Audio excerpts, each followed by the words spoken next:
septembre 2025, l'Algérie s'est retenue encore plus vers l'Afrique parce que Exact. c'est le plus grand pays d'Afrique actuellement, point de vue superficie.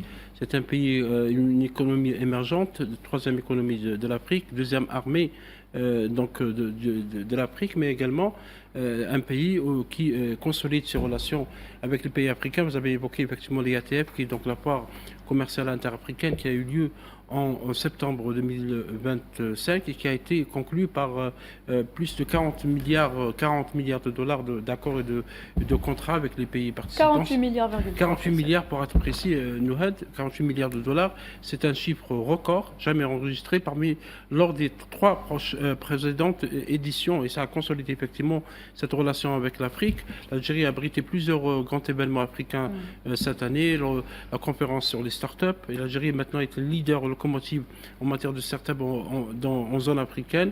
Un autre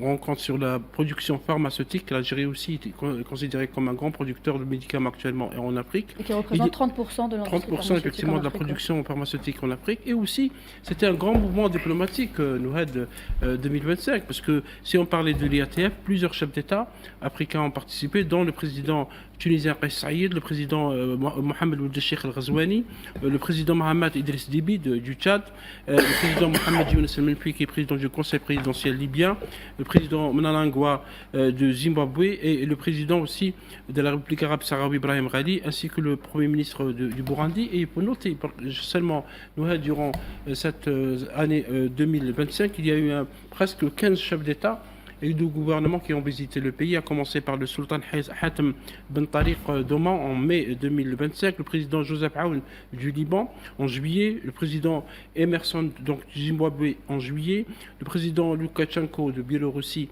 à la fin de l'année, le premier ministre de Vietnam, le président de Somalie aussi Hassan Sheikh Mahmoud et d'autres chefs d'État du gouvernement. Ça veut dire que l'Algérie, contrairement donc, à ce qu'il dit ici et là, n'est pas un pays isolé, c'est plus un grand pays où il y a un chassé-croisé diplomatique qui consolide la position de l'Algérie sur le plan international, d'autant plus que le rôle joué par l'Algérie au sein du Conseil de sécurité en tant que pays non permanent a été salué même par les experts les plus objectifs quant au rôle joué par l'Algérie pour la défense des causes justes.